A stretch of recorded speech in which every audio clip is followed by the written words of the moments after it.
Je le retrouvais toujours à la porte. C'était un rituel. Un baiser, un sourire tendre, ce petit geste quotidien qui faisait de notre maison un foyer. Lorsqu'Alex est entré, valise à la main, quelque chose sonnait faux. Je ne pouvais pas vraiment mettre le doigt dessus, mais je le sentais dans ma poitrine, la façon dont il m'a serré dans ses bras, comme quelqu'un qui accomplissait un geste machinal, pas quelqu'un qui s'était ennuyé de moi. Il a marmonné quelque chose à propos de retard et de réunions successives. J'ai hoché la tête, souri et repoussé le soupçon au fond de moi. Plus tard, lorsqu'il est allé prendre sa douche, j'ai fait ce que je faisais toujours, j'ai commencé à défaire sa valise. Les chemises pliées comme il les aimait, une carte d'embarquement froissée, le parfum de son eau de Cologne imprégnant encore le tissu. Mais là, je l'ai vu. Ma main s'est figée. Niché entre ses vêtements, un soutien-gorge en dentelle. Bordeaux. Délicat. Définitivement pas le mien. Pas ma taille. Pas mon style. Mon cœur ne s'est pas brisé, il a ralenti, comme si mon corps essayait de traiter ce que mon cerveau savait déjà. Et je n'ai pas pleuré. Je n'ai pas crié. Cette partie de moi s'était effacée depuis des mois, à chaque nuit tardive, à chaque excuse vague, à chaque regard vide à travers la table du dîner. Non, je suis juste restée assise là, avec ça dans ma main, silencieuse. Et puis j'ai souri. Non pas par folie, mais par lucidité. Je l'ai plié soigneusement, comme tout le reste, et l'ai replacé exactement où je l'avais trouvé. Je n'ai rien dit. Pas encore. C'est étrange comme la trahison ne frappe pas toujours comme une gifle. Parfois, elle s'infiltre lentement, comme un brouillard qui recouvre tout ce que vous pensiez solide. Je me suis assise au bord du lit pendant un moment, écoutant l'eau couler dans la douche. Le même bruit que toujours, mais soudain, il semblait plus fort, plus lointain. Mes yeux erraient dans la pièce, notre pièce, remplie de photos et de souvenirs qui semblaient soudain mis en scène. Je n'avais pas le cœur brisé. J'étais éveillée, comme si j'avais enfin arrêté de me mentir. J'ai repensé à la semaine où il était parti, aux réponses aux SMS qui prenaient des heures, à la voix fatiguée au téléphone qui ne ressemblait pas à la sienne. Ou peut-être que si, et j'étais juste trop optimiste pour entendre le changement. J'ai repensé à la façon dont je le défendais auprès de mes amis. Il est juste stressé, disais-je. Le travail est infernal. Mais maintenant, je pouvais voir tout cela pour ce que c'était vraiment, des histoires inventées. Des histoires paresseuses, en plus. J'avais excusé tellement de choses, trop de choses. Et pourquoi?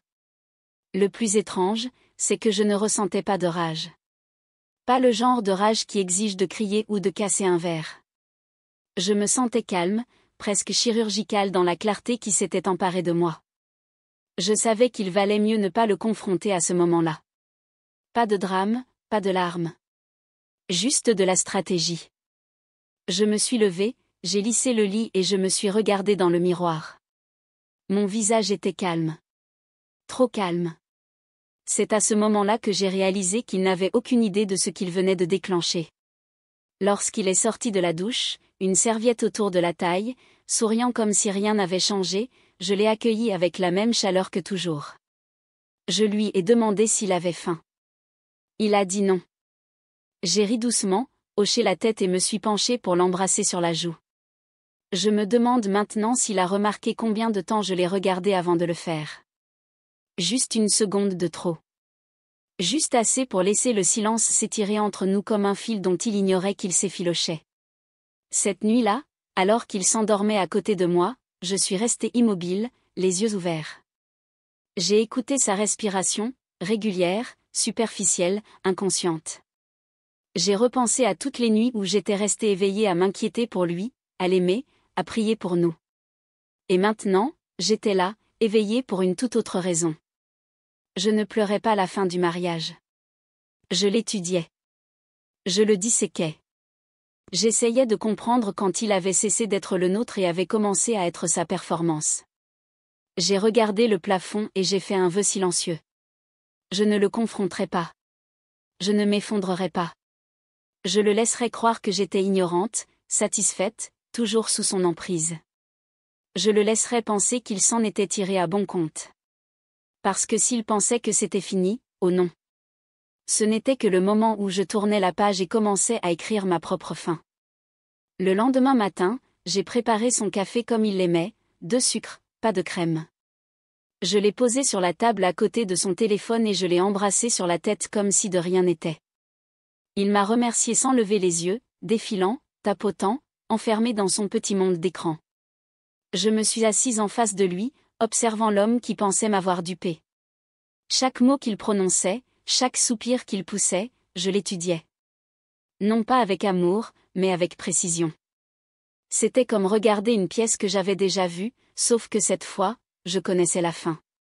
Il s'est lancé dans un de ses débriefings habituels, des réunions qui s'éternisaient, des clients qui dépassaient les bornes, des dîners, purement professionnels.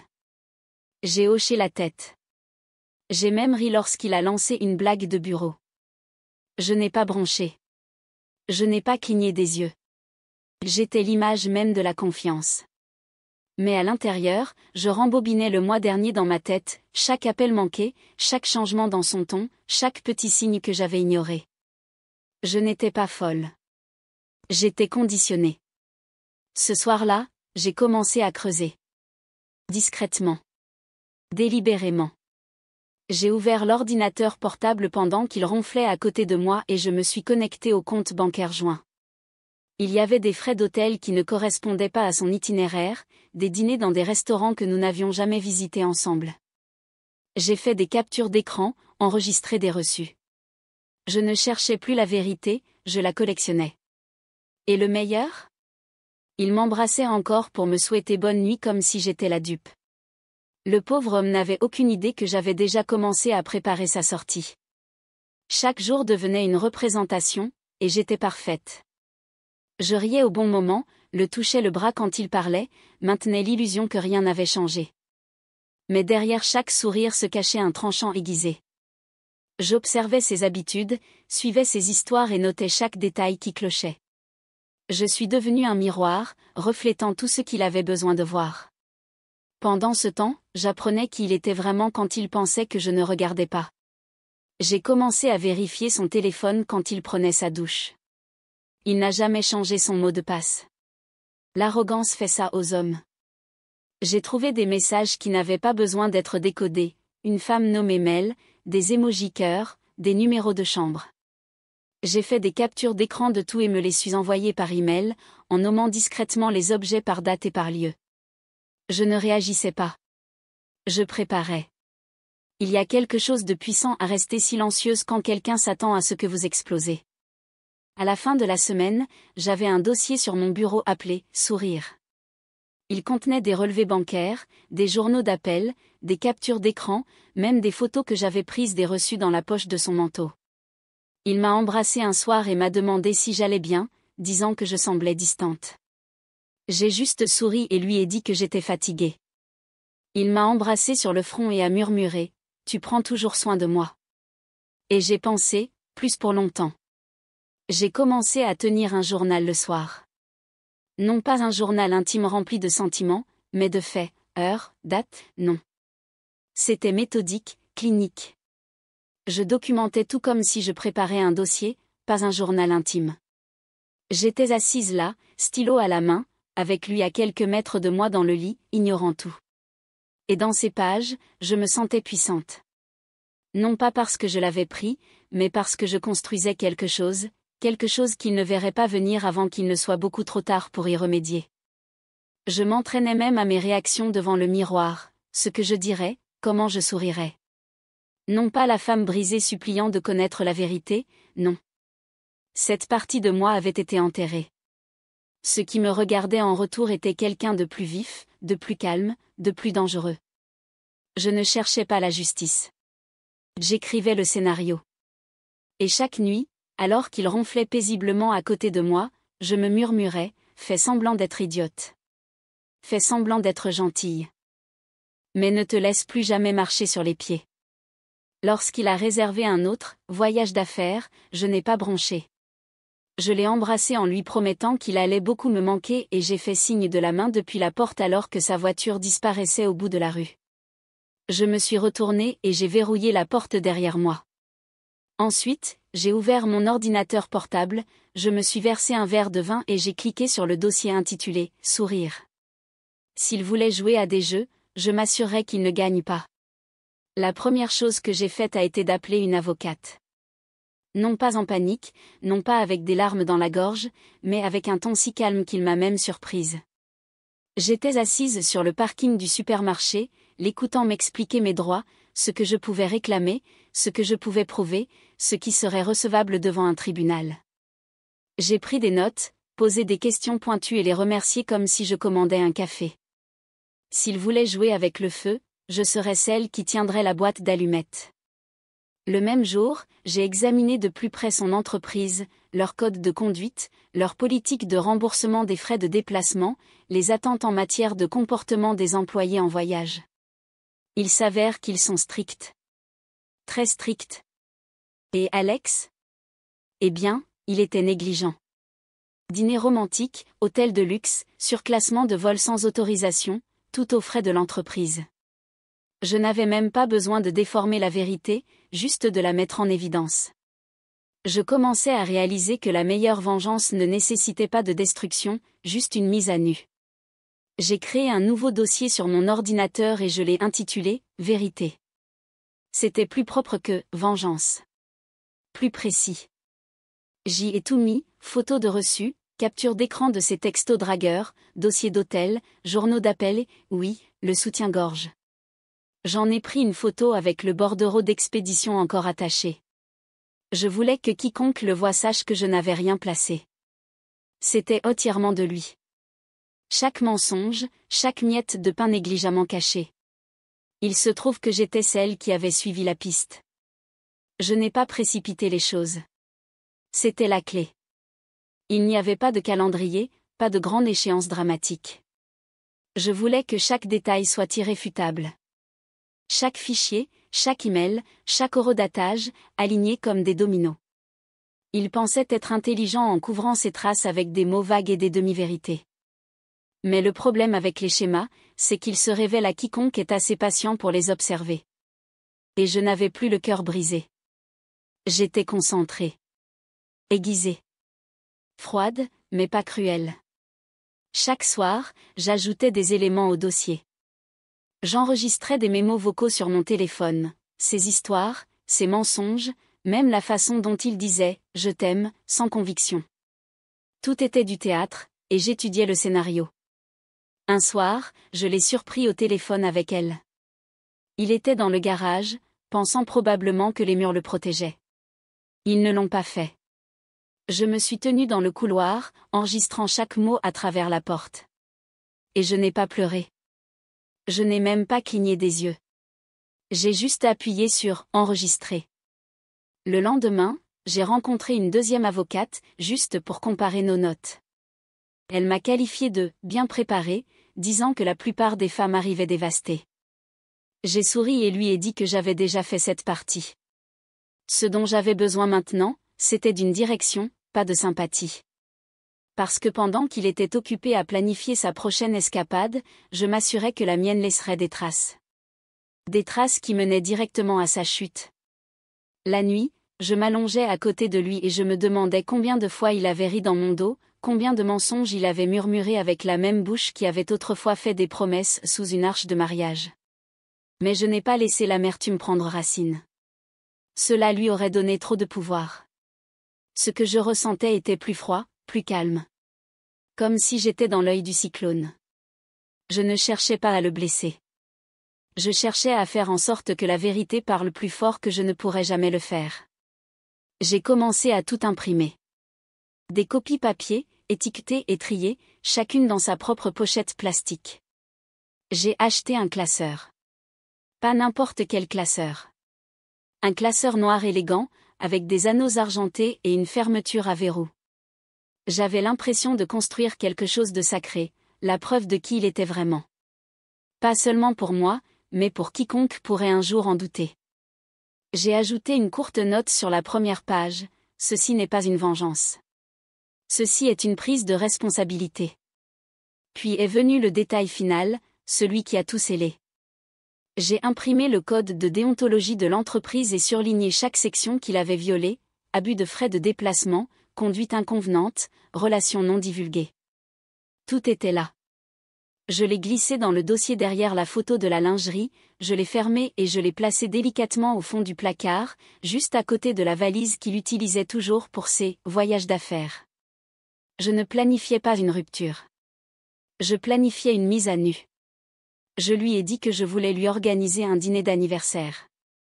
Juste un petit truc, juste la famille et les amis proches. Il avait l'air surpris, peut-être même un peu coupable. Mais il a souri et a dit oui, comme un homme qui pensait que la tempête était passée. J'ai réservé le traiteur, commandé des fleurs, envoyé les invitations. Et puis j'ai ajouté un nom qu'il n'attendait pas, son patron. J'ai souri en appuyant sur « Envoyer ». Après tout, qu'est-ce qu'une fête sans une petite surprise? Le jour de la fête, la maison sentait le romarin et l'ail rôti. Des bougies scintillaient sur le bois poli. Je portais la robe dont il avait dit un jour qu'elle me donnait l'air dangereuse. Et cette fois, je n'ai pas atténué le look. À mesure que les invités arrivaient, je les accueillais avec chaleur et charme étudié. Je jouais le rôle qu'il avait toujours voulu que je joue, l'épouse parfaite, l'hôtesse, la pom-pom girl, l'ombre. Mais ce soir, je n'étais rien de tout cela. J'étais la metteuse en scène. Il est entré 1 heure plus tard, tout en charme et en arrogance, une bouteille de vin à la main et affichant ce sourire, tout va bien. Il m'a embrassé sur la joue, a murmuré quelque chose de dragueur et j'ai ri. Sincèrement, pour la première fois depuis longtemps. Parce que je savais déjà qu'il était sur le point d'ouvrir un cadeau que personne dans cette pièce n'oublierait. Et pour une fois, je n'étais pas nerveuse. J'étais prête. Le dîner s'est déroulé sans accroc. Les gens riaient, le vin coulait à flots. Je les regardais parcourir la salle, serrant des mains, racontant des histoires, la version charmante de lui-même qui me fascinait autrefois. Mais maintenant, je ne voyais que la performance. J'ai gardé mon sourire constant, les yeux balayant la table, remarquant qui était là et ce qu'il représentait pour lui, ses collègues, son patron, même quelques personnes de notre quartier. Tous ceux qui croyaient à la version de nous qu'il avait soigneusement mise en scène. Au moment du gâteau, je me suis levée et j'ai fait teinter mon verre. La salle s'est tue. Il a regardé, souriant comme s'il s'attendait à un toast. Et je lui en ai fait un. Je l'ai remercié pour son dur labeur, son ambition, les années que nous avions partagées. J'ai dit combien j'étais autrefois fière de l'appeler mien. Je sentais sa confusion grandir à chaque mot, comme un fil qui se défait d'une couture trop serrée. Il ne l'a pas vu venir. Pas encore. Cela rendait chaque seconde plus douce. Puis je lui ai tendu la boîte, emballée dans du papier argent mat, noué avec un ruban bleu marine. Il a cligné des yeux, pris au dépourvu, puis a ricané, comme un homme qui pensait qu'il s'agissait peut-être d'une montre ou d'une photo encadrée. Je lui ai dit de l'ouvrir devant tout le monde. Je l'ai dit avec un clin d'œil joueur. Il a hésité, juste 1 seconde, puis il a dénoué le ruban et soulevé le couvercle. Sans se rendre compte qu'il était sur le point de perdre plus que son appétit. Il s'est figé. Juste là, en bout de table, entouré de gens qui pensaient le connaître. Il s'est juste arrêté. À l'intérieur de la boîte se trouvait le classeur, celui intitulé « Vérité ». Dessus, une lettre à son nom, écrite de ma main. J'ai regardé ses yeux parcourir les premières lignes, puis se lever vers les miens. La couleur a quitté son visage. Les rires autour de la table se sont estompés comme une radio qu'on éteint lentement. Tout le monde a senti le changement. Personne n'a dit un mot. Je pouvais voir ses mains trembler légèrement alors qu'il feuilletait les pages, les reçus, les captures d'écran, la photo du soutien-gorge avec l'horodatage. Et puis la dernière feuille, la politique de l'entreprise, surlignée et annotée. La lettre se terminait par un PS, j'ai déjà déménagé. Profite de ta promotion. Oh, attends, peut-être pas, c'était court, direct, impossible à mal interpréter. Je ne faisais pas une scène. Je présentais une vérité, habillée de rubans et de précision. La salle n'a pas explosé. Elle s'est effondrée. Le silence a rempli tous les coins, plus épais que la fumée. Son patron s'est levé lentement. Un ami a laissé tomber sa fourchette. Je n'ai pas dit un mot de plus. Je n'en avais pas besoin.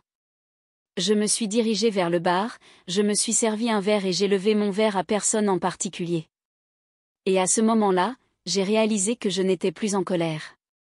J'étais libre. Les retombées ont été rapides. En une semaine, Alex a été convoqué pour un entretien formel. Son entreprise a tout enquêté, chaque reçu, chaque vol, chaque dépense de nuit tardive qu'il leur avait facturée avec tant d'assurance. Et comme ça, l'homme qui pensait tout contrôler a été escorté à l'extérieur avec une boîte en carton. La femme pour laquelle il avait tout risqué? Elle a disparu dès que les choses sont devenues sérieuses. Pas de loyauté, pas d'au revoir, juste le silence. Le même genre de silence qu'il me donnait à table. Je ne me suis pas réjouie. Je n'ai rien posté en ligne ni raconté à nos amis communs ce que j'avais fait. Ce n'était pas le but. Il ne s'agissait pas d'humiliation. Il s'agissait de clarté. De vérité. De justice, si vous voulez. J'ai emballé ce que je voulais de notre maison et j'ai laissé le reste sans un regard en arrière. Pas de drame, pas de seconde chance. Juste les clés sur le comptoir et un mot disant simplement « Ne m'appelle pas, j'ai trouvé un petit appartement près de la côte. » Rien d'extraordinaire, mais il y avait du soleil et du calme. Et pour la première fois depuis des années, j'ai pu respirer. J'ai acheté de nouveaux draps. J'ai réorganisé mes livres. J'ai préparé le dîner pour une personne et je ne me suis pas sentie seule. Je me sentais légère, comme si je m'étais débarrassée d'un costume que je ne savais même pas que je portais. Je n'étais pas seulement seule. J'étais entière. Et c'était quelque chose pour lequel il ne pourrait jamais s'attribuer le mérite, ni détruire. J'ai commencé à marcher tous les matins, juste pour sentir à nouveau le sol sous mes pieds. Il y avait quelque chose de guérisseur dans le rythme de la marche, le pas régulier, le ciel ouvert, la façon dont l'air marin s'infiltrait dans mes poumons. Je passais devant des cafés, j'entendais des inconnus rire, et pour une fois, je n'avais pas l'impression d'être à l'extérieur, à regarder à l'intérieur. Je ne faisais pas semblant d'aller bien. J'allais bien. Pas parfaite, pas indemne, mais bien. D'une manière réelle, ancrée, inébranlable. Parfois, je m'asseyais sur un banc avec mon café et je pensais à la version de moi d'il y a un an, celle qui s'excusait trop, qui se rétrécissait pour maintenir la paix, qui doutait de ses propres instincts juste pour s'accrocher à un homme qui l'avait lâché bien avant qu'elle ne le sache. Cette femme aimait profondément, et je l'honorais pour cela. Mais elle n'est plus là. À sa place se trouve quelqu'un qui aime encore, qui espère encore, mais plus jamais au détriment d'elle-même. Un après-midi, j'ai réservé un voyage. La même destination qu'Alex avait prétendu devoir visiter pour « affaire ». J'ai ri en cliquant sur « confirmer ». C'était symbolique, comme si je récupérais un souvenir volé. Cette fois, ce serait ma valise, mon billet, mon histoire. Pas de mensonge, pas d'ombre. Juste moi et un bagage à main rempli de paix, de crème solaire et de quelque chose que je n'avais pas ressenti depuis des lustres, l'excitation de ce qui allait suivre. L'hôtel était encore plus beau que sur les photos. Juste au bord de l'eau, avec des rideaux en lin qui dansaient dans la brise et l'odeur du sel toujours présente dans l'air. J'ai défait mes bagages lentement, savourant le silence, l'espace, le fait que je ne devais d'explication à personne sur l'endroit où j'étais ou pourquoi. J'ai commandé le dîner sur le balcon et j'ai regardé le soleil se fondre dans la mer. C'était le genre de soirée qui m'aurait autrefois fait souffrir de solitude. Maintenant, c'était comme un retour aux sources. Je n'ai pas consulté ses réseaux sociaux. Je n'ai demandé à personne ce qu'il faisait. Quelle que soit la tempête qu'il traversait, ce n'était plus la mienne. Mon histoire avait évolué. J'ai lu des livres, fait la grasse matinée, nagé au lever du soleil. J'ai écrit des pensées auxquelles je n'avais pas fait de place depuis des années. J'ai même ri, vraiment ri, à la blague d'un inconnu au bord de la piscine. Et pendant un instant, je me suis vue comme j'étais avant tous ces doutes et cette tendance à me rétrécir. Entière. Brillante. Sans complexe. Debout pieds nus dans le sable lors de ma dernière nuit, les vagues caressant mes chevilles, j'ai murmuré un petit « merci ». Pas à lui, mais à la partie de moi qui était restée en vie malgré tout. La partie qui avait patiemment attendu le jour où j'arrêterais de survivre et recommencerais à vivre. Ce voyage n'était pas une vengeance. C'était une guérison. Et la vue? Elle n'était pas seulement belle. Elle était mienne.